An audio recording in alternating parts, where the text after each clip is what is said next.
2, 1.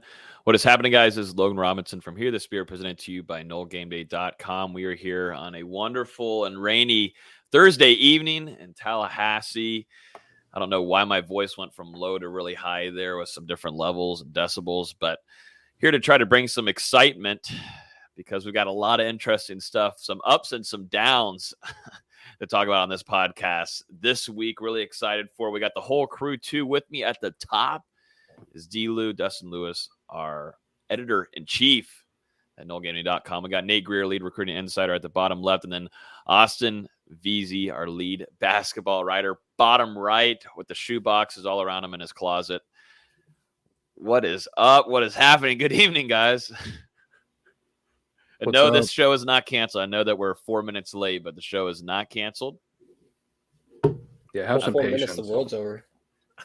You got to be patient for perfection. But like you said, Logan, some real ups and downs. Florida State recruiting, definitely a roller coaster as of late. You know, one day you're feeling high and the next day you're feeling low. So thanks. Oh, that was great. And then today, Dalen Smothers commits to Oklahoma over Florida State. So you're going back down, but hey, maybe next week you'll get some news that pops you right back up. That was beautifully written there. I don't know if that was planned all day. Well, that wasn't written. That was said. So I feel great. You feel amazing, Nate? You feel great? Yeah, man. Everything's great this week. Nothing on your mind. Nothing. No, it's my really kid's birthday. It's my kid's birthday. Waiting for see what this rain's gonna do. Kid's birthday is on a podcast. Unreal. Yeah, where's your kid right now? You know, she's drawing her little drawings. Yeah. What'd she like to draw? Anime. Okay. Oh, okay. That could be turned into a business. She's actually pretty good at it.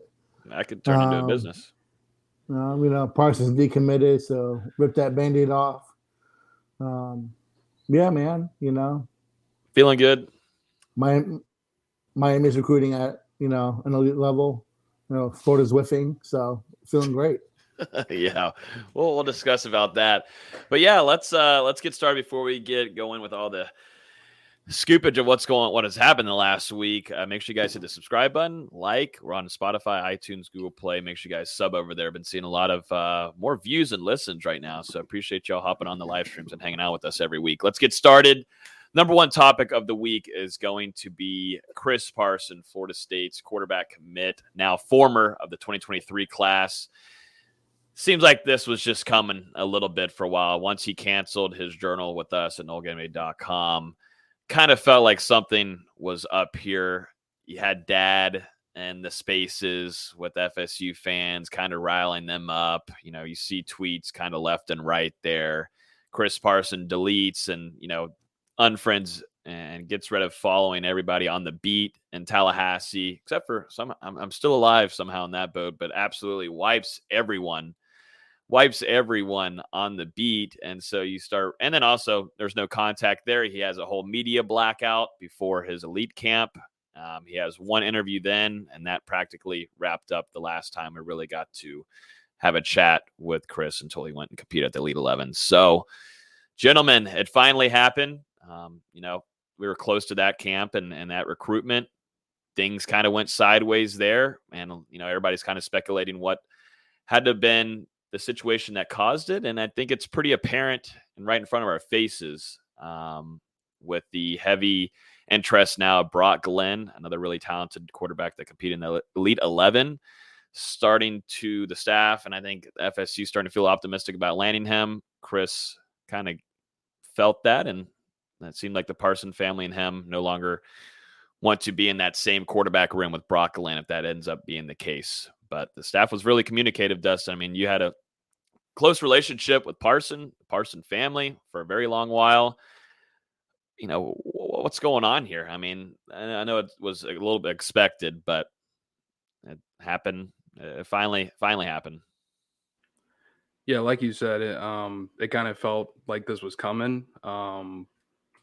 I would say before May, it never felt like this day was truly going to come. But Florida State, they made those offers to Brock Glenn and Ricky Collins in May, and ever since then, the tone behind Parson and the message coming from that camp has kind of shifted. And, he took those visits in June, came to Florida State at the end of the month, continued to reevaluate things. And, over the weekend, I was hearing that those visits were just for fun, but clearly that wasn't the case. And this week there were some crystal balls put out for Brock Glenn to Florida State. So it kind of seems like that recruitment is trending towards the Seminoles. And in response, Parson decided to reopen his recruitment. So definitely a disappointing end to that recruitment. My feeling is that I got a couple of feelings. There were some. There was another outlet who, I guess, I don't know the full story. It's a secondhand information that was passed to me, but insinuating that Parson was looked at as a second quarterback in the class of 2. Not really sure I buy that. That sounds like sour grapes to me. And maybe that's just their response to him shutting out the media and him not really liking that forum in the first place. At the same time, I said on here quite a few times I like the kid and how he could fit in college football. He puts stress on the defense with his feet and his arm. He stretches the field, throws a phenomenal deep ball. Really like him as a prospect, and Florida State did their diligence to keep him. I knew it was over when he said on his visit, someone asked him, I think you were there, Dustin, about his status of his commitment, and he kind of smartly said it, well, I'm here, aren't I? His response was kind of like, okay. But Florida State needs 2 quarterbacks, and I appreciate the coaching staff not letting a camp hold them hostage once again, like they did with Sam Howell, and then they got burned. So while Parson was wanted, and he brings some attributes to a college program that you like a lot, so does Brock Glenn. Let's just keep it 100. Brock Glenn is a good quarterback in his own right, and he fits the system just as much as Parson did. So I question the mentality of not wanting to compete. I know that some people think that it's the coach's job to sell that. It is that is their job, but the want to compete is also ingrained in the person. So I question that there. I question a little bit of the reasons why he decided to let things go so sideways, and I think that's coming from his camp. Pop's hopping on his spaces and having his little meltdown, I think was, the end of it officially. But, Pops isn't the one going to Florida State. The kid is. So I don't like how that played out. I think, I'm not going to talk ill about it because we had a great relationship with him. But there's some things to not like on that side when it comes to the middle part of football. That reminds me of DeAndre Francois. So we don't know how that worked out. Hopefully Florida State can get Brock Glenn locked in sooner rather than later. But either way, we're moving on. I don't disagree. And, there was a lot said. Just pulled up a couple quotes from Parsons' time doing interviews and stuff. And, you look back in the fall, September 2021, Parson says, I'm locked in on the Seminoles.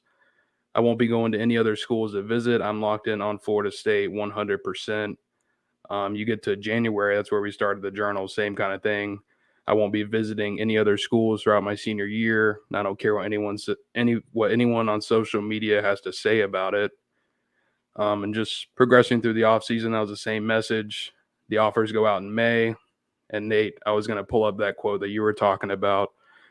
He said, I talked to the coaches, so we both understand what's going on. As long as we're good, that's all that matters. I'm here, so it must be pretty good.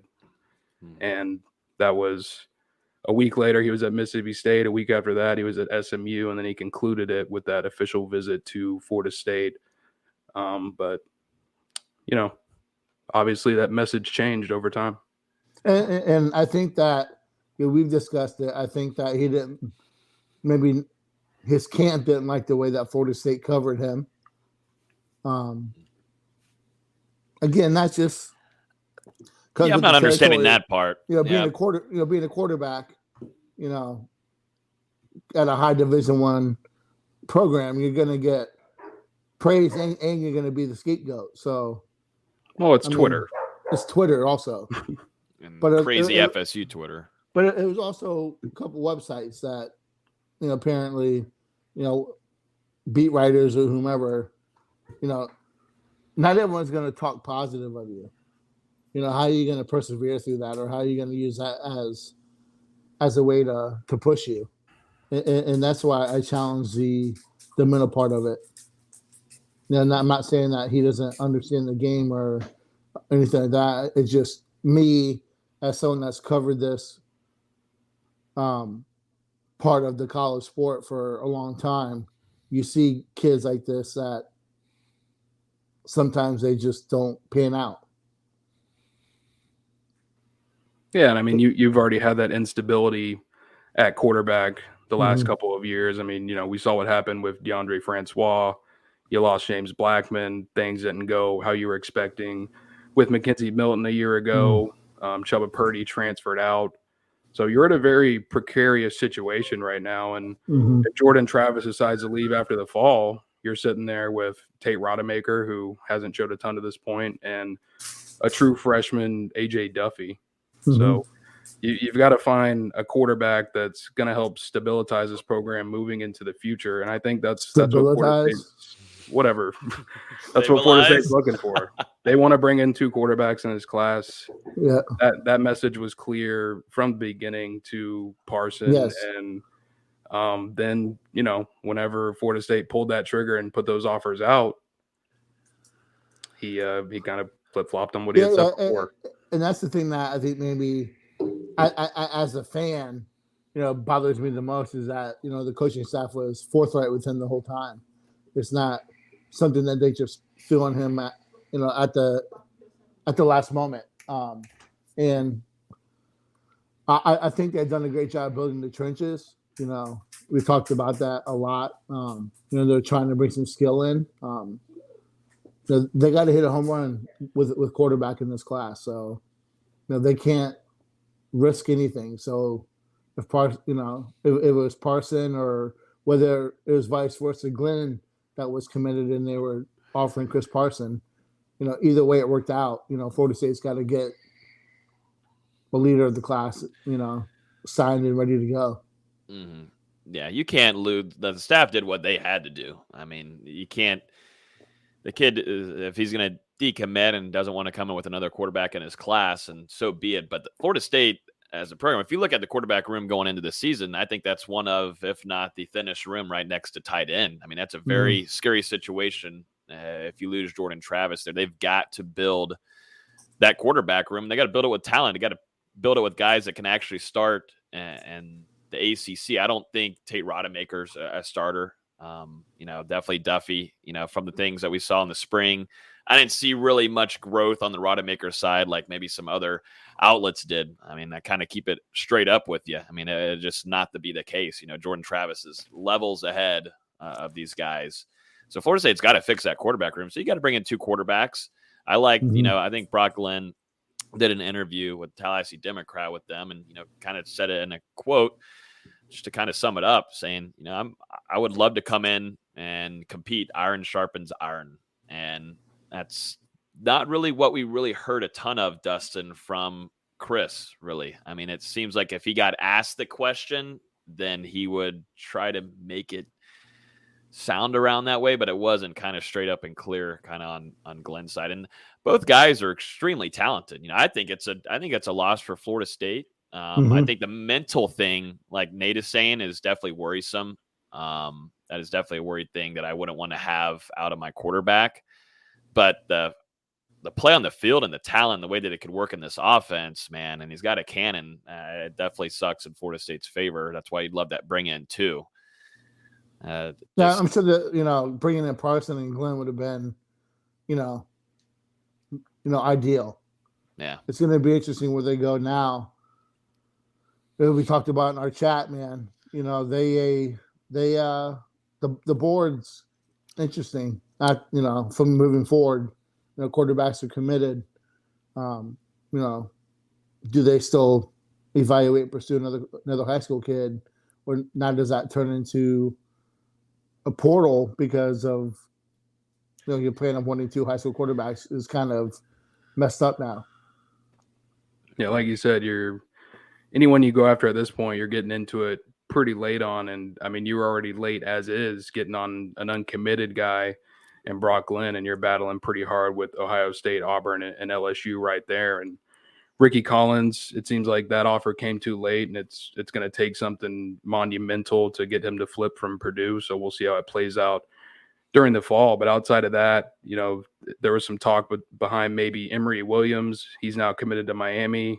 Marcus Stokes, another in-state quarterback, recently flipped his commitment from Penn State to Florida. I'd be interested to see if Florida State maybe tries to kick the tires again on Avery Johnson. There was a little bit of buzz between him and Florida State last summer. Now, some of that connection was with Kenny Dillingham, but some was with Norvell as well. But again, that's a guy that recently made a commitment to in-state Kansas State. So anyone you go after at this point, it's going to be a battle to flip them unless you're going at an under-the-radar prospect that hasn't committed somewhere yet. But, like you said, Nate, it would have been ideal to land Parson and Brock Glenn. Now you're going to be looking at some different options, and I expect that quarterback board to start expanding in the near future. Yeah, let's talk about really Brock Glenn here. Someone asked who that was that I shared on Twitter. That was Kason Wiseman. He's a 3-star quarterback who I've liked quite a bit. I look at FSU go after him, but it's not my job.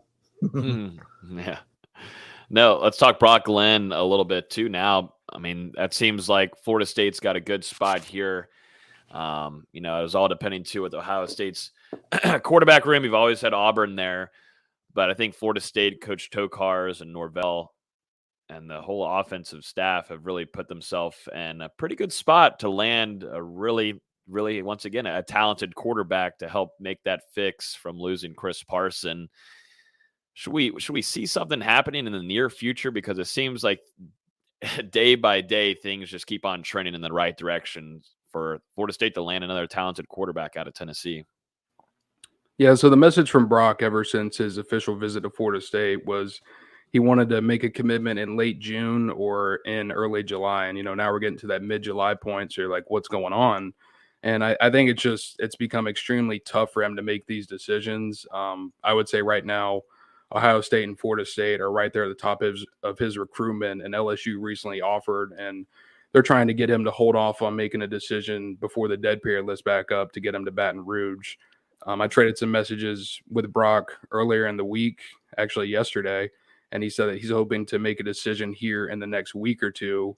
He's hopeful, but not positive that decision will come prior to the dead period. And it's huge if he does make it before the dead period is lifted, because that means it's probably going to be Florida State or Ohio State.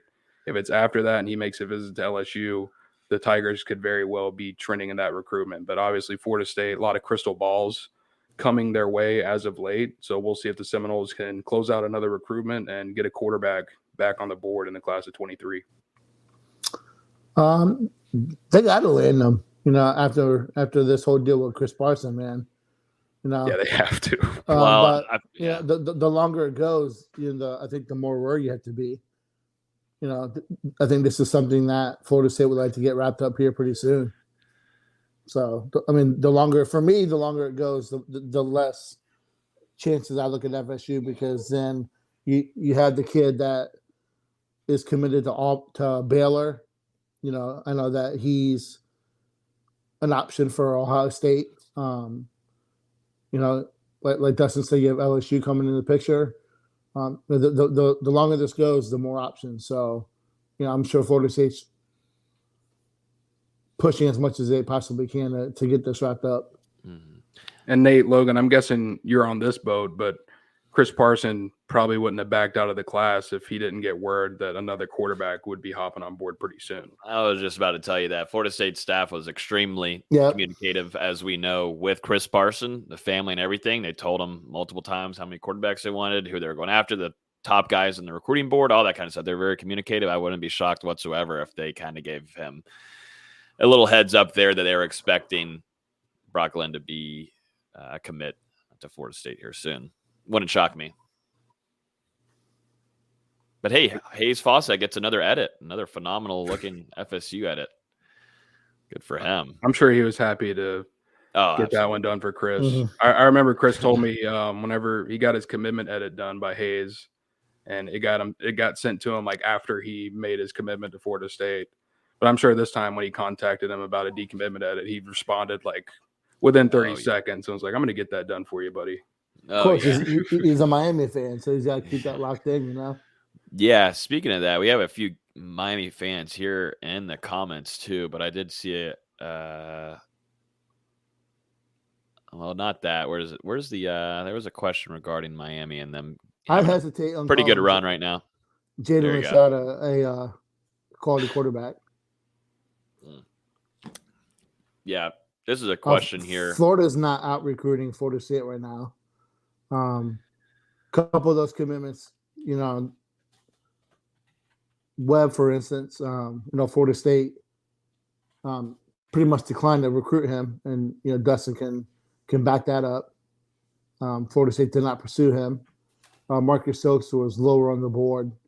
Florida State beat Florida for Kearney and Simmons, so I would not consider Florida recruiting very well right now. They're not going to land Cormani McClain like they think they are. Their top targets are going to go elsewhere. Miami, on the other hand, is recruiting well. Mario has always been a great recruiter. Let's see how he can develop and how he can actually coach. He's going to be a very interesting case study in the argument of Jimmy's and Joe's versus coaches. So he's going to bring talent to Miami. That's not a surprise. But let's see how he can develop. He did what he did at Oregon with, like I said, last week or the week before, USC being a joke, UCLA being down, Stanford not being great, Washington being down. So let's see what he can do in terms of developing these players. So yeah, that's tough. I mean, that's going to be the side of Miami if they're back or not signing kids to a piece of paper. Yeah, we've said it a lot of times. They're Miami and Florida. They're bringing in those new coaching staffs. They've got a little buzz behind them right now. And you look over at Florida State, 2 years in, you've got 8 total wins. So a lot of recruits are sitting in wait and see mode with Florida State. You do have a couple where those relationships were just too much to pass up. When you look at some of those guys that are committed to the Seminoles, and they do have some pretty high profile commitments at this time, and that list is expected to continue to grow before the summer is over. So I do think we're seeing Florida State, they're beginning to trend back up on the recruiting trail. And if they come into the season, they have success out of the gate, they win 7 to 9 games, make a bowl, you're suddenly looking pretty good. And I think you're getting that recruiting class back inside the top 20, which would be a good finish, all things considered. And with Miami and Florida, we're just going to have to see how it plays out on the field, because they could be in the same boat as Florida State in a couple years, depending on how things go. Yeah, not a really tough schedule for them this upcoming year. If anybody's not, well, Miami, I know they'll be usually doesn't play a tough schedule. No whatsoever. They will face Jimbo, and Jimbo will most likely take care of business because he usually does do that against Miami on a regular basis. Dustin, you didn't like my tweet about Florida State's class being 13th if Baxter, Harris, and Parson and Pittman didn't decommit. Yeah, that's a tough pill to swallow. But I mean, it just shows you're only a couple commitments away. Correct. From being right up there among the top in the country. Yeah. No. Now, none of those guys that decommitted, you're going to get back, but correct. Hopefully you have someone to replace them. Yep. So, it looks like Florida State's going to get, Singleton here. at some point. So that replaces Baxter, who I still, I liked him. I wouldn't say replace, but it's a nice consolation prize. I'd say replace. And then you have Florida State getting Falcon Green at the end to make up for Gabe Harris, who I like a lot. So yeah, let's talk about now some good news, some good stuff that I think. Yeah, good news. Back to the good side of things. I always like doing the better thing last, but Florida State, some really, really good news on Monday, and all of us on here predicted Florida State to land Lucas Simmons, one of the most talented. I think maybe the highest ceiling for talent kind of guy at the tackle position that a lot of scouts are really high on with Lucas Simmons, the Sweden kid, but down there in Clearwater now. Picks Florida State. Coach Atkins once again continues to deliver and deliver at that offensive line position. Now bringing in these are potential starting kind of guys with, I believe, Kearney. Kearney's going to be a starter for Florida State. I think he's going to have a great career. And then you look at Lucas Simmons now and what they're building. You got Armella. You've got other guys. You brought in handful, if not double handful of guys in this class that we'll be watching here in a few weeks in fall camp. But Florida State really excited about the big time landing of Lucas Simmons, who was a big time target. And Coach Atkins, you got to give him the credit here of building that relationship early on, man. I mean, that kind of stuff, as we see, goes a really long way. And I believe that he didn't tell the staff either, didn't tell any college until he made the announcement, which is pretty cool. Going back to some old school days, it felt good to actually have a little bit of excitement for a commitment there, but he puts on the Florida State hat. And UF doesn't get him, even with their two offensive line coaches down there. Sucks to suck. Yeah, Atkins just keeps it going, man. A couple weeks ago, he landed a really talented guy in Roderick Kearney, who, from what Nate has told us, he's going to play at center, but really he can play from right tackle to guard to center. And then now you're going to pair him with a top 150 recruit in Lucas Simmons, who's right near 6'8", 6'7", 3/4, already standing at right around 300 pounds or so, maybe a little bit less, a little bit more. And you look at his frame, he's still got more than enough space on that frame to add another 25, 30 pounds of good weight, which really makes him a prototypical left tackle going into the next couple of years. A guy that recently started playing football, so you really got to think his best years are ahead of him. He really just began to focus on the sport over the past year whenever he moved over to the United States to play at Clearwater Academy from Sweden. And Florida State, we've mentioned it a ton of times on the podcast, they've been recruiting him.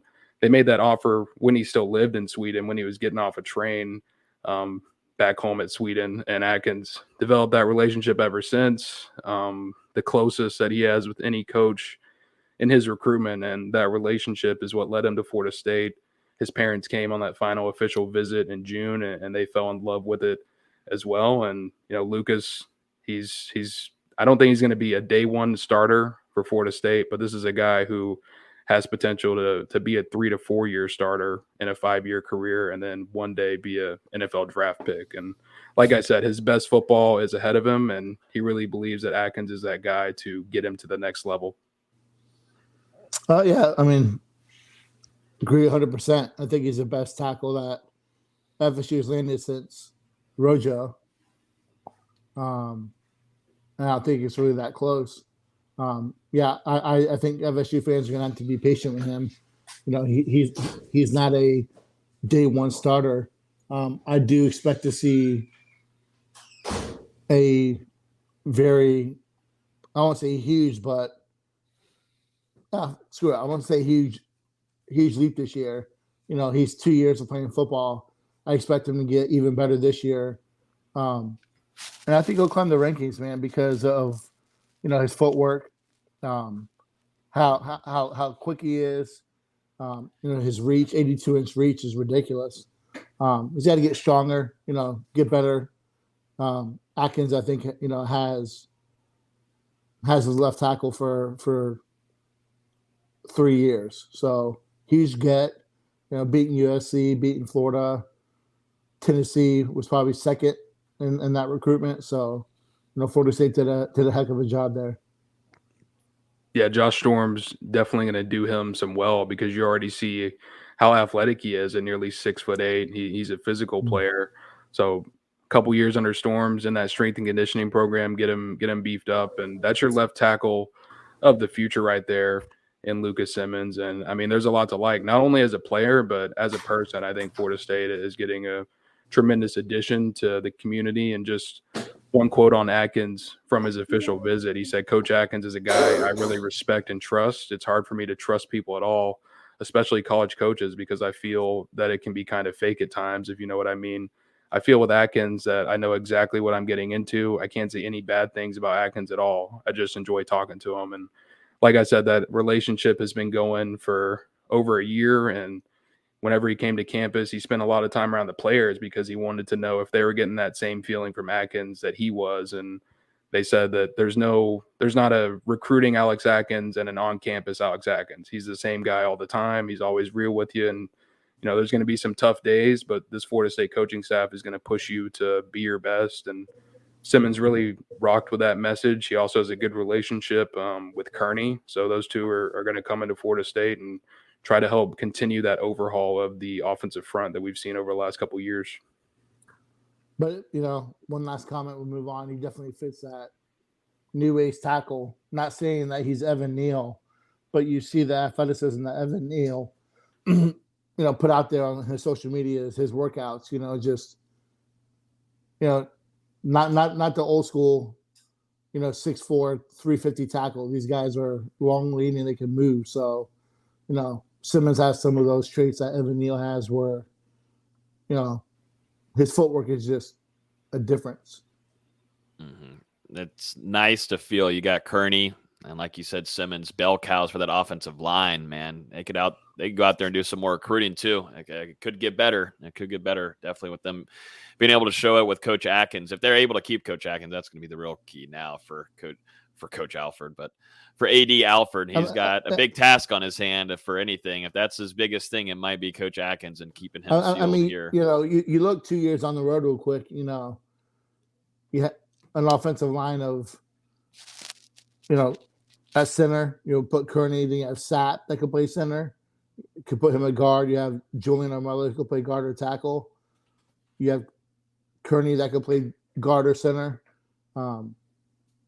Then you have your left tackle and Simmons. And then you got guys like Charlton and Early. You have a potentially very good to excellent offensive line, if everything stays together and Atkins stays there. You got to really like what you see at that position. You have a lot of versatility there.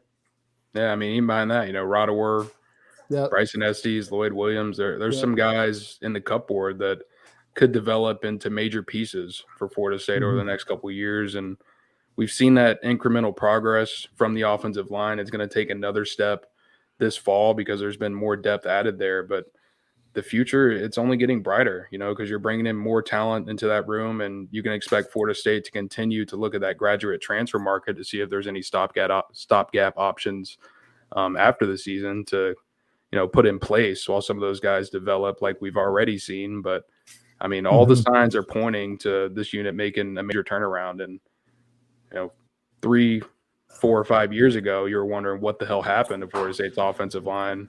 Now you're like, okay, this is starting to become one of the strengths of that offense.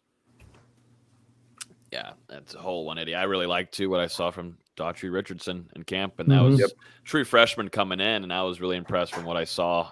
Still definitely very raw, but you do see the potential later on down the road.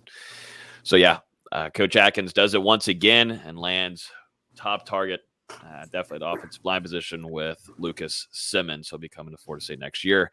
Let's jump into Florida State missing out here a tiny bit. This was expected today with Dalen Smothers, 2023 running back target.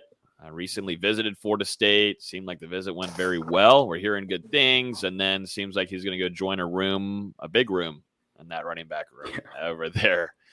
And Norman, he wants to go compete, it looks like. But Dalen Smothers picks Oklahoma. He's going to go be joining, it's weird to say this now, Brent Venables over there at Oklahoma. Thoughts on this one? Was it a whiff for FSU here, or it was just another college, literally the better choice? I think it was slightly a whiff because, a big reason he's ending up at Oklahoma, not only NIL, but due to that relationship with DeMarco Murray. And I mean, it is a little telling to have such a talented running back go ahead and choose to join a room. I believe Oklahoma has signed 4 top 200 running backs over the past 2. I think Smothers would be the 4th over the last 2 classes, which is just a ton of talent to have in one room, let alone guys that are so close together in years. So he's definitely going to have to compete for a spot. And it says a lot that he was willing to go do that in Norman rather than coming maybe to a little bit of an easier route in Tallahassee. My opinion is that it's just another sign of what I've been saying for 5 years, that running backs in college want to save their tread for the pros, for that second contract. You don't necessarily have to be the guy in college football anymore.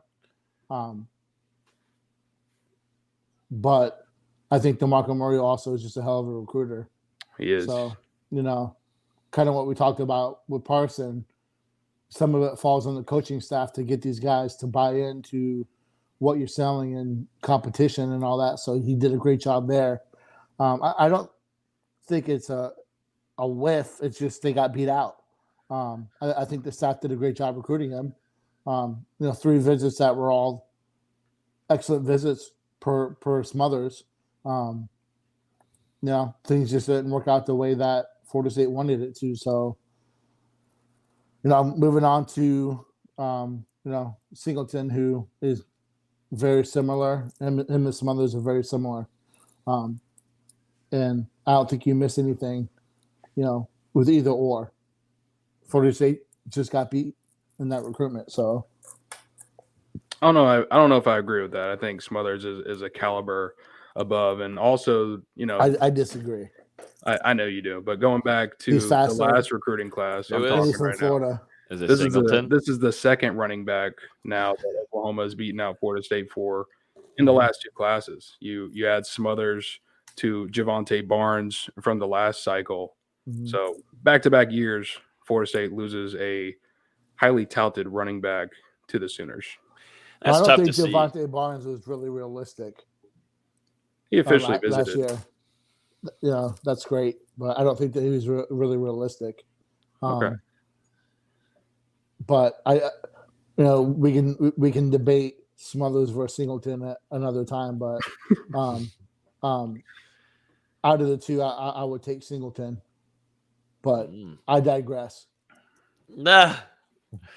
Well, it overall does suck, though, that can't land guys. It feels like since his pedigree with Norvell and what he's able to do with running backs, you'd think that it'd be a really appealing site for these guys to go to and not go to a big old room up there in Norman. I understand that Oklahoma has also a great track record in that running back room. But still, Norvell has had success getting guys and sending them into the NFL. It's still a big time L by David Johnson and Florida State. It's a major L. 8-13.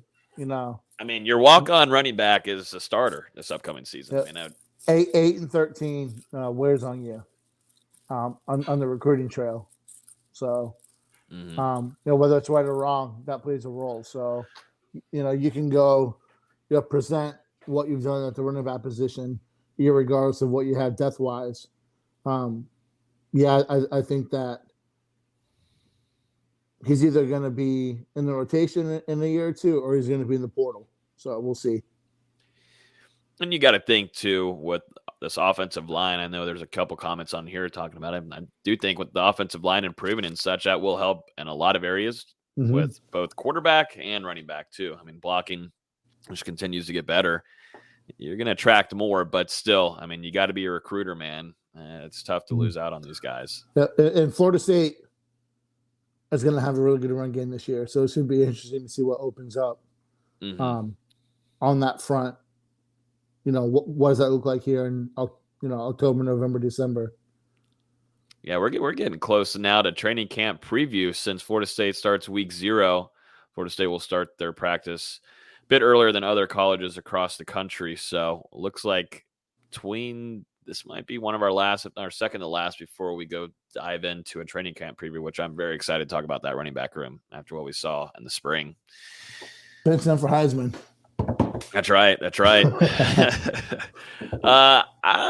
talk ACC Media Day. Then I want to point out a really interesting hire that Alfred made over the week that I think not a lot of people noticed and thought there were some pretty interesting things about. But Florida State and the ACC, they announced the 3 members that will be representing Florida State along with head coach Mike Norvell.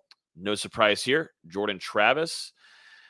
You got Fabian Lovett and Jamie Robinson here. I was kind of maybe a little surprised about, not really talent-wise and the caliber of a starting guy, but Robert Cooper not being there. But I don't think he's really maybe not a big – well, when he's with us in media, he does really good interviews, and I actually like listening to him. But maybe gave it to Lovett for him to go handle business up there. But either way, I think no shocker here with these picks. But good to see Lovett out there, who I think is going to have a monster season for Florida State. Yeah, and like you said, Robert Cooper isn't going to make it. And one other name I'm surprised won't be in attendance is Austin Veazey.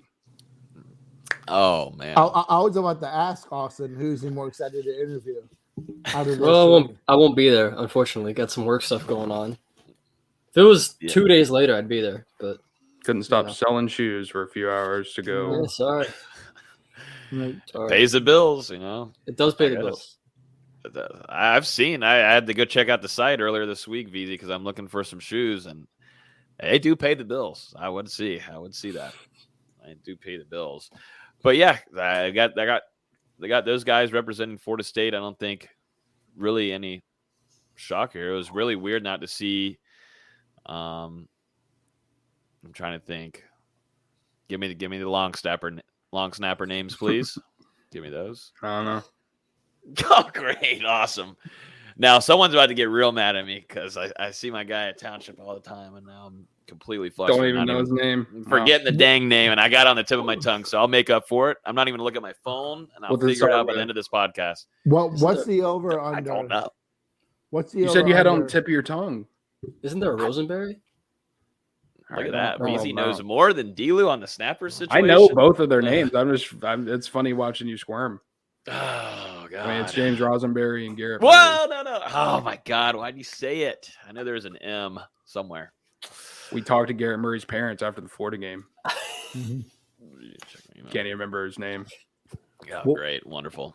What's the over under on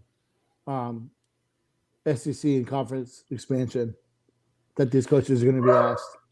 I think there's going to be a lot of great content, Nate.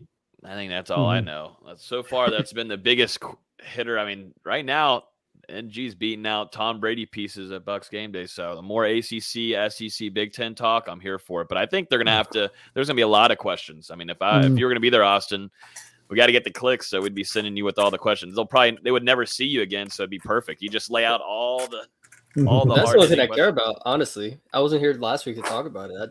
I can't wait. Get me out of this conference. Yeah, what's your take on it? Since you weren't here, we talked about the SEC and Big Ten, the report that we put out, and what we were hearing regarding that. Florida State having some talks since last summer with both parties, Big Ten, SEC, and it seems like now kind of things are turning up a notch for Florida State and maybe Clemson, North Carolina to start listening a little bit more. And now if the ACC does this partnership, whatever the heck they're trying to call it, with the Pac-12, how that works and the grant of rights. Anyways, what are your thoughts? You tired of the ACC regarding, because this is big for basketball too? I've been tired of it since I was with the team, with the basketball team in 2017. I couldn't stand it. The officiating's been terrible in both basketball and football for the longest time, between Ron Cher and whoever else in football to God knows how many refs in basketball, Roger Ayers and everybody else. I really cannot wait to get out of this conference. Me personally, I would like to be in the Big Ten. I don't know why. I think it's just, I was about to ask you why. I don't know why. Just growing up in the Southeast, I don't like the SEC. It's one of those. I also always wanted to go to games, at Michigan, at Ohio State, at wherever. Whereas the SEC, especially coming from a basketball standpoint, yeah, I'd love to see a game at Rupp. See Florida State play in that environment. But other than that, I could not care less, honestly. SEC is coming up in basketball, but from a football standpoint, yeah, that's gonna be the moneymaker. So, I see both sides of it. I think I'd personally like to be in the Big Ten, even if it makes travel more difficult. But anything with the ACC, anything. Yeah, we kind of dove deep into it, D-Lou and us. We're talking about also the money and how much of a difference that is too with the trajectory of the next 10, 15 years and how much of a lapping would be going on with the SEC and Big Ten compared to the other conferences down below. It's just not even close. Florida State gets hurt really badly with not making a lot of money. Yes, Florida State makes money, but it's going to get to the point to where it's just you can't even compete in a lot of different ways. And not only football program, but it helps the programs outside that. Basketball, Florida State has a fantastic realm of women's sports. So being able to have that, not just extra, you would have a lot of extra money to help fund those and different things there, a facility that can be upgraded, et cetera, et cetera. So, and we've talked in the past how bad how down bad we've been in money. This is like a $20-30 million difference going to one of these other two leagues instead of staying with the ACC. Okay. It'd be huge. It'd be huge, honestly. I know Alfred's going to do anything possible to get us in one of those two leagues as soon as possible. All I know is next week. It is next week, right? Or whenever the ACC Media Day is. I can't remember the date, Logan, but the ACC commissioner is going to be squirming like you were when you were trying to remember the long snapper names. Garrett Every Murray. time he gets a question. Garrett Murray. Yeah, no, he's gonna be getting hit hard, and I'm gonna love every person that asks good questions because we'll be running some pieces on it because they've been blowing up. How you like this patch right here, VZ? You like that SEC patch right there? It's okay. Prefer a Big Ten patch. Like the Big Ten? Yeah, we need to have K-Camp make a comparison. Yeah, give me a Big Ten rendering so I can see it in my head. Yeah, and when it comes that way, SEC money. Yeah, I was about to say, just put the money symbols right Big Ten money is not that much different, and $18 million. That's a lot. You also get games in LA. You get games at UCLA potentially, games at USC potentially. I like to see those. Nate does not want to go to California. I don't want to travel to Starkville, Mississippi. I'm sorry. Okay. No one's going to Wake Forest games either. I've always unless they have to. I've always wanted to go 30 see minutes him away. at USC. Yeah, that's a bucket list trip. I'd love to go out there. UCLA was my second favorite school for a long time. Yeah. So, but I'd rather be in the SEC. My second favorite school for a long time was Washington, and they're in the talks to get Big Ten too. So just it would be Washington, man. That makes no sense. It's more with the purple, really. The purple and gold. I just thought it looked good. Yeah, you always do wear purple shoes and stuff. I'll see it on IG. You do have some different colorful. Nah, I guess that makes sense. Yeah, that's true. Don't hate on purple, man. I'm not hating on any purple color, man. Good color. A purple tie, man. You show your true colors. That's for sure. A purple suit be nice. Okay, now we're going crazy. I might have to wear a purple suit to New Orleans. Hey, you know what SI needs to do? They need to get us to the red carpet one week. We'd have the best content. You send all four of us there, man. We'd have some good interviews. That will never happen, though. I'll outshoot everyone there. I can guarantee that. I don't know. At the SI red carpet, I don't know about that. Yes. I don't know about that one. Yeah, I can't wear ballers on the red carpet. Yeah, I was about to say, or gray shirt. No, probably not gonna happen. I need a wardrobe change. I saw him at the gym today. VZ, gray shirt, black shorts. This is a blue though. It's a dark blue. We can't. There's no telling. It's still in your same color palette. Yep. Dark and depressing. Yeah. Dark and depressing. It's been a tough week, guys. What else is leading on? Jesus. Goodness gracious. Let's play the violin for him. But speaking of Alfred here, I wanted to mention one of the hires this week that I thought was pretty significant while we're talking about conference realignment and making moves here. Florida State makes a pretty big hire from Michael Alford. Now with Janine Lalick, I'm hoping I'm right on that. She's now the That's deputy. how to pronounce it in the article, if you want to read a little further. Janine Lalick is now the Deputy Athletics Director for External Operations. This means that she will oversee all external operations for athletics, including marketing and promotions, multimedia rights, interesting there, public relations, Seminole Productions, ticket operations, social media, and video services. She also will manage external partnerships with athletics department and have sport oversight responsibilities. The biggest thing there too, AKA get out of the green rights. Yeah, the multimedia rights. So she'll be taking care of a lot of that. She's had some time. IMG. She worked also with Fanatics too, which has been a complete major success for sports branding and apparel, everything.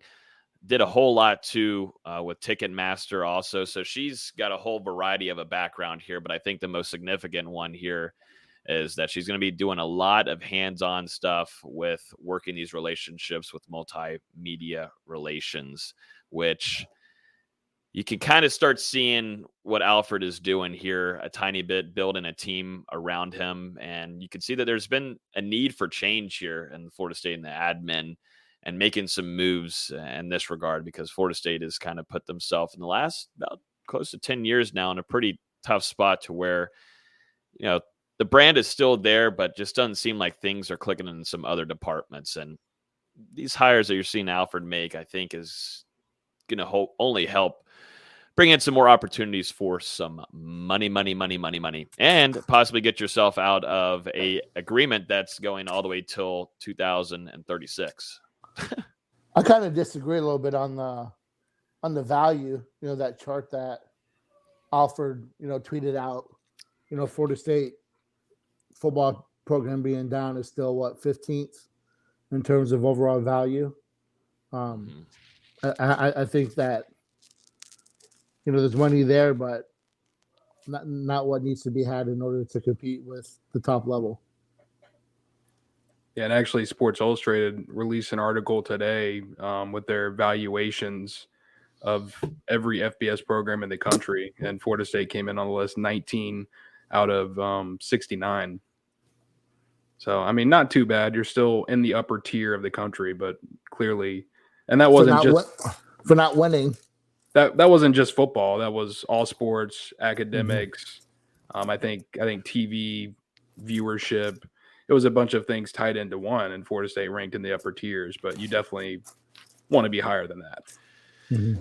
I want to mention just real quick the quote here from Alfred, which was really interesting too. Janine, this is from Alfred saying, Janine is a prominent industry leader with extensive experience in media negotiations and the identification of revenue streams. So seems like Alfred got his lady to take care of all the kind of serious negotiations which go through all the revenue. And, you got the media, you've got all of these companies that need to be all figured out. Seems like he's got his lady and a couple people around to start making some negotiations. Seems like it's just kind of put right in front of our face of what Alfred's planning on doing. So pretty interesting hire by Florida State's athletic director. Plus you got your craft beer, your first craft beer sponsorship, the official craft beer of the Seminoles, Oyster City Brewing. So they make really good beer. That's good. By the way, a couple cool announcements this week. Mm-hmm. Yep, a lot of good stuff happening right there in the chat. Wow. It's like almost like you saw it almost. Beat me by 2 minutes. Wow. Yeah, that's great Good stuff. job to that guy. Great job to that guy. Yeah. But I mean, gotta like what Alfred's done so far. Since he got hired, I know some people weren't really. I think it's 50-50 on him taking that position, but what he's done so far has been pretty awesome. Yep, and I think we're going to see more of that. I think we'll see little tidbits of it this upcoming season.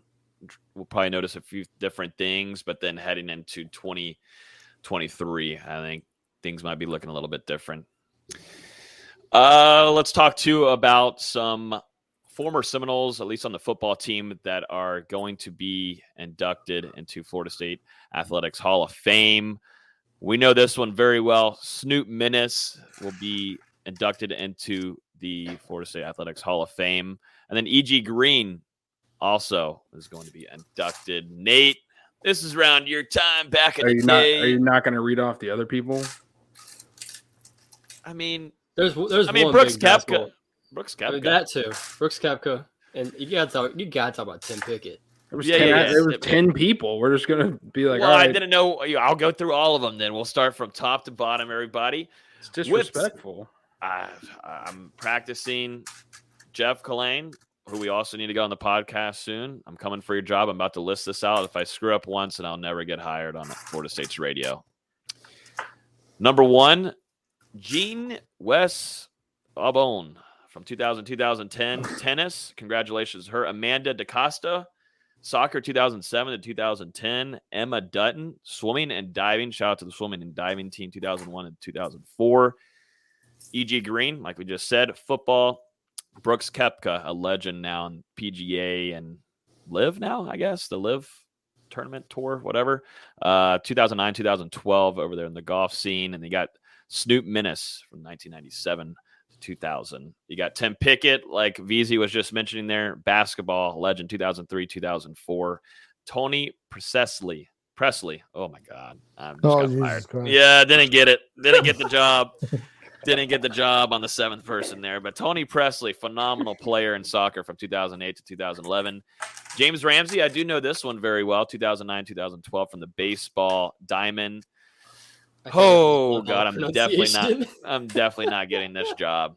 Not getting the job. Jeff, you got it from me for a couple years. Jekaterina Strepanova. Love that name. Volleyball, close. 2010, 2011, close. Kinda. And then Lawton and Beth Langford, they are the winners of the Moorstone Award 2022. So there's the lineup there. Shout out to Dustin for wanting us to get the whole lineup there. Thank you for that. There's some big names in there. Not just it's the Florida State Athletics Hall of Fame. Those people have earned the right for you to read their damn name out on your stupid podcast. You're the one on the stupid podcast every week. John Presley. Great job. Okay, yeah. You want me to give that one to you? I'm gonna have you do it, Nate. Oh, as far as E.J. Green, yeah. When he left, he was a record setter, just about every category at Florida State. So, hell of a player. Yeah. Same thing with Snoop Minnis, man. Snoop. Just if he would have not missed that game, that title game, man. But whatever. Tim Pickett, couldn't tell you one thing about him. Never heard of him. Oh my God. I called him a legend. For him to get there in the FSU Hall of Fame in 2 seasons tells you pretty much all you need to know. Dude was one of the very best of early Leonard Hamilton basketball at Florida State. Nah, I've heard of Tim Pickett. I'm joking with you. I definitely know who Tim Pickett is, but we just don't have a lot of time tonight left, I don't think. We're really cutting it close, but shout out. You want to break down his career, Austin? How did he fit? What was his efficiency? How much time did he get on the court every game? High energy guard, elite shooter. I think he shot 8 threes per game his final season at FSU. Dynamic offensive player. Wasn't he like a upper 40% 3-point shooter? I wouldn't say uppers. I think high 30s. Let me check. I remember watching him. He was a great shooter. That's all I remember him. We didn't touch on was Desmond Ricks, really. We didn't talk about that last week on the pod and that whole situation. That dramatic experience. 40.7% his final season. Oh, it's good. Good to know. Now I can sleep tonight. Now I can. Thank God. We didn't talk about Desmond Ricks any. We didn't talk about Desmond Ricks. What a roller coaster ride that was, man. What is going on there? He puts out a post. I guess Hayes Fawcett. Shout out to him once again. Really getting his name out there, getting the brand out, but puts out a quote from Desmond Ricks and says that Florida State I don't know what happened to Florida State. They haven't been in touch with me. He puts out a top 10 with Hayes Fawcett. Shout out to him again. He's doing a great job.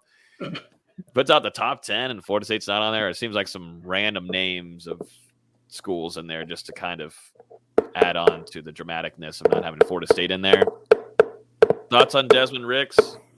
Well, Nate is just hitting something. It's probably great for the people in the car that are listening. They probably think their friggin' cars fall off the interstate. Yeah, thoughts on the Desmond Ricks situation? A lot has changed since April. By all accounts, we were informed by multiple people that Desmond Ricks was set to commit to Florida State on April 8th, a day before FSU's spring game. For one reason or another, that did not follow through. And then the following day during interviews, he stated that he wouldn't be making a commitment for the next year. But at the time, he also said that Florida State was the team to beat in his recruitment. The next week, he took a visit to Alabama and said Alabama was number one in his recruitment. And, haven't heard much on it the last couple months. And now you get into July this week, and he makes that quote, which, to me, it seems a little strange that Florida State went from number one to not even in the top 10. And you look at some of those other programs in there. Florida and Miami made it. Jackson State made it. It just kind of seemed like a shot at Florida State, and to go as far as making a graphic and putting all that stuff out and making a big stink about it. I mean, come on, you're telling me Florida State's not talking to the number one defensive back, the number two prospect, the 5-star prospect in the class of 24. I simply don't talked really highly of putting you at the top. You think that would just disappear? And then the quote doesn't make sense because the timeline of hasn't talked to me in months. It's only July. So they would have had to have stopped talking at the end of April, as he just recently told them that they're at the top of the list. It doesn't make any sense to me.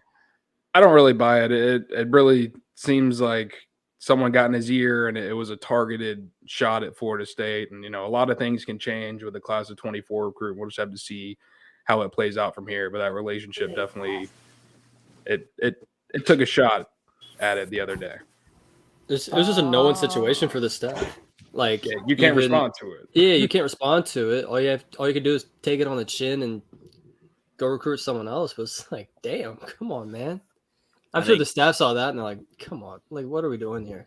A couple of us too contacted our sources and said that Florida State, that was false information. Florida State has indeed been in contact with Desmond, or at least have contacted on their side, but they completely were a little shocked by that statement, to say the least. Did you just record that, Logan? Austin talking about a high school recruit? I was about to say that felt a little strange. Mm-hmm. I need to see if the stars are the stars aligning. All I know is Coach Hamilton would never. That's all I know. No, I saw your little tweet out there too, saying Leonard Hamilton would never stop contacting and talking. I think there's some shenanigans behind the whole thing. I'm calling shenanigans on that. That seemed like a convoluted bullshit list and announcement. Puts FSU, like you said, in a bad spot because they can't address it. So they just got to take it and move on. FSU fans got to use some common sense. Come on, yeah, for real. And another comment I just remembered from Ricks during that visit in April, talking about defensive backs coach Marcus Woodson, who I've seen take some flack in the wake of that comment being released from Desmond Ricks. He said that Coach Woodson has been recruiting him since he was in 8th grade, and that they have a relationship that is like family rather than just a player and a coach. So it seems very odd that a 3-year relationship would suddenly be twisted within, 2.5 months. That means Woodson has been after this kid since he was at Auburn, before he even came to Florida State. So he's recruited him at 2 colleges for a long time, and I don't think it would suddenly just drop off like that in April, at least from Florida State's end. No, it doesn't really make sense. And then you see the comments of some other recruits across the country saying that not everybody's going to be contacted by Florida State. I hated seeing that all over Instagram. Everybody's screenshotting us in the Discord and on Twitter like, oh, my God, are you kidding me? They're also not talking to this guy. dog, let's start having some common sense here. They're not contacting every damn player across the effing country. I'm trying to get a sponsor before the season, so I'm trying to chill out on the cussing. But let's get a brain here and stay off the weed, like my guy Stephen A. Smith says. Let's chill out for a second and have some real thoughts, because Lord, that was irritating. As y'all said, it puts Florida State in a really bad spot, and they can't do nothing about it. Just got to take it on the chin and move on. But yeah, really weird situation. Didn't make any sense at all. Speaking of recruiting, real quick to note, Florida State is planning on having a recruiting event on July 30th to end off the month and get things prepped for the upcoming season and try to get some guys in town. Have you heard of any names, both of y'all, of guys planning on attending in Tallahassee for that? Yeah, working on building that list. Florida State trying to get some top targets as well as commitments back to campus one more time before the fall. I saw someone in the comments earlier mention Jabril Rawls. He's one of the players that's planning to make it. I've been informed that Hakeem Williams is probably going to make it. I traded a couple messages with KJ Sampson the other day, and he told me earlier in the month he was not going to make it. Now the plan as of today, well, as of yesterday or so, is for him to make it to that event. But we're just going to have to see, because his football season is coming up pretty early in August. So it's just going to depend on some scheduling things. But as of now, he's planning to be there. So there's going to be some talented attendance, and we're working on filling out that list. Uh-oh. I don't know why it's... Can't hear your name. There you go. Now I got it. I think the one that would... The name I'm watching is Blake Nicholson. If he does come like he mentioned, that would bode well for FSU. But I really haven't started reaching out yet. I will hear, but it seems like they're trying to make this a big kickoff to fall camp and right as the dead period ends. Yeah, that's gonna be tough to fight against Dan Lanning over there, don't you think? Or yeah, it'll be tough. Never know. But his family's open anywhere he wants to go. But he's been at Oregon like 7 times, so yeah, we'll see. It'll be hopefully maybe a tight, close recruitment there for the linebacker from the West Coast.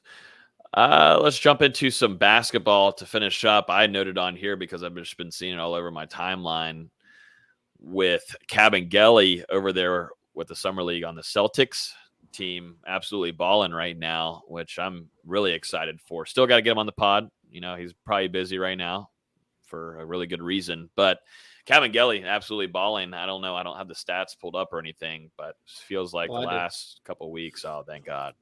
I was thinking the last couple of weeks, Cabangeli has been in his bag, and I'm sure D-Lou's happy up there. As you can see, his little pennant up there. We love Cabangeli.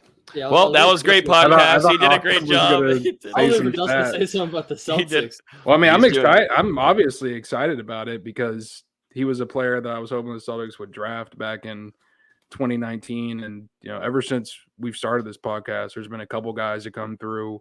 Malik Beasley, Dwayne Bacon. I don't think they didn't have a pick high enough to get Isaac or Patrick Williams or Scotty, but Terrence Mann. I didn't want Scotty, but so Florida State or the Celtics haven't drafted an FSU player since I've been a fan. So I was hoping they would take one of those guys, even if it was Scotty. I would have settled for it. But now to have Cabangeli in the Summer League balling out like this with some roster spots available, and I think he still has a year of 2-way eligibility left, if I'm not mistaken, and the Celtics have a 2-way contract. Very realistic chance that he's going to make the team as a backup big because they need to continue adding some depth behind Robert Williams and Al Horford. They need a third, fourth big in that mix to help because Al Horford is going to need some rest. He's an older guy. Rob Williams, you don't really know if that injury history, he's not going to be able to play all 82. So they need a stopgap big, and Fee really fills that as a lob threat, and he can also play defense as well. Not really as versatile maybe as some of the other guys on the Celtics, but he fits the mold as a big that they could utilize in their system. Yeah, go ahead. Today was the first day Kevin Gilly didn't have the greatest of games, but you still saw it. 7 points, 7 rebounds, 3 blocks. It's fine. But up until today, his first game, 14 points, 6 rebounds. His second game, 15 points, 11 rebounds, 4 assists.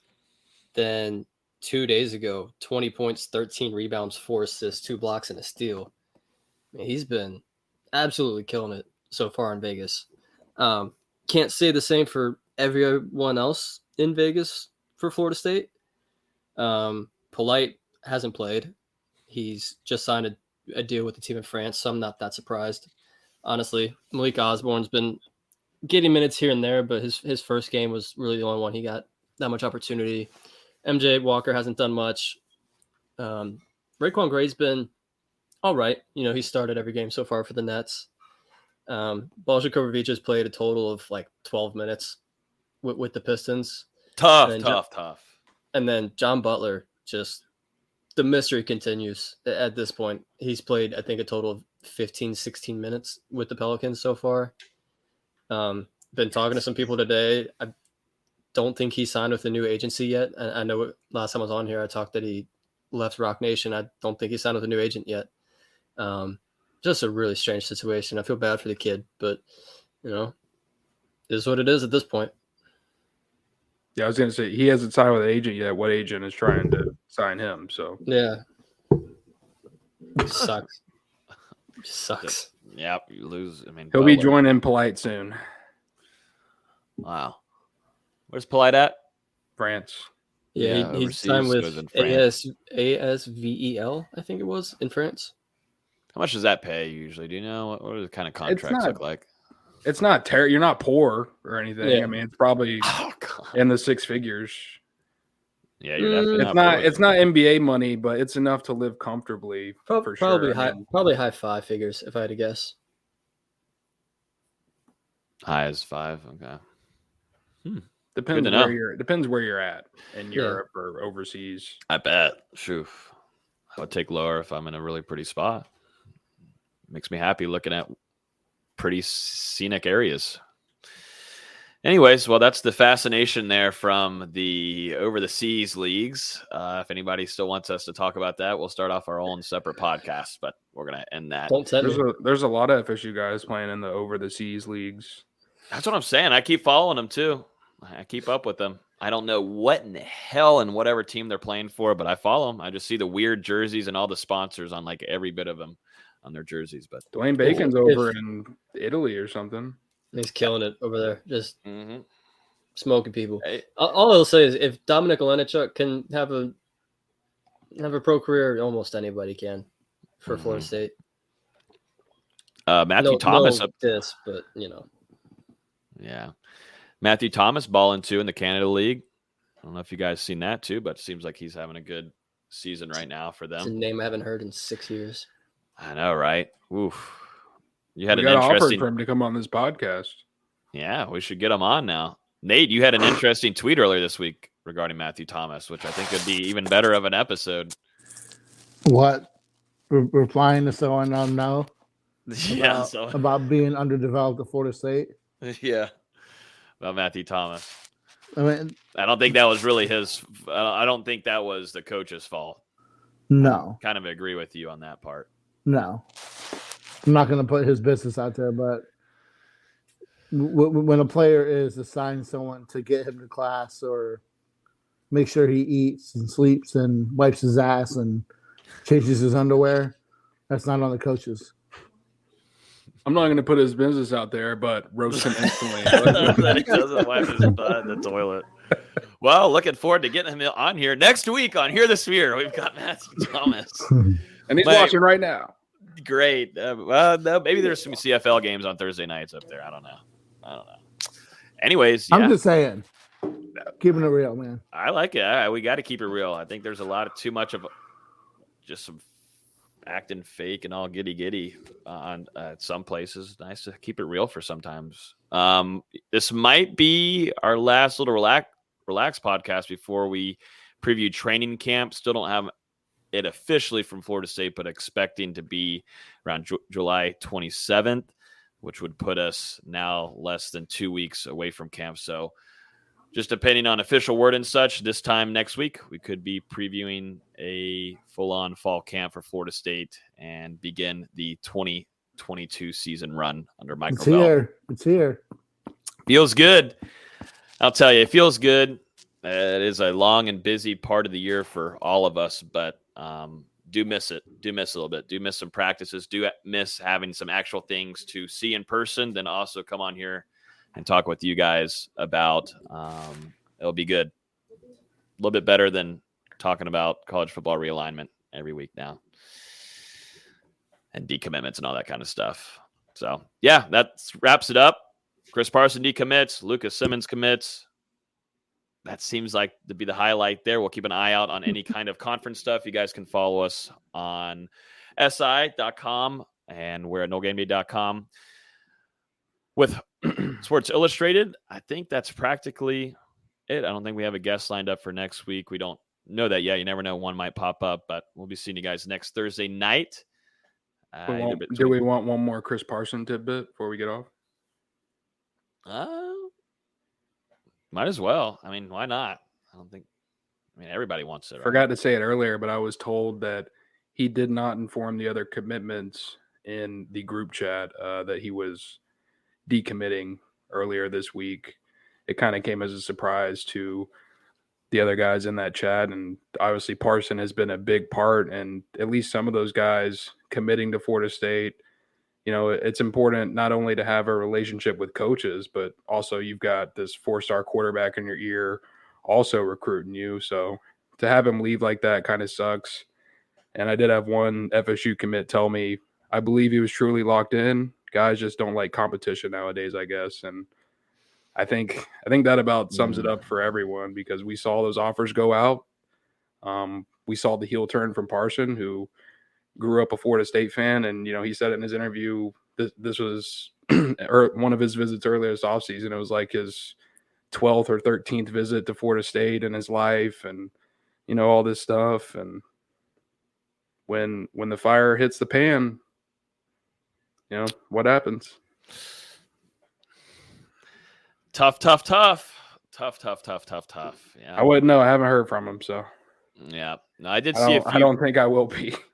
I don't think so either. I saw a few other recruits too, because I was kind of wondering. I did see a few recruits posted some stuff after the decommitment from Chris Parson, and kind of wonder, well, that could go two different ways. But now I think I know the way that some of the fellow 2023 ones at the time were posted on social media.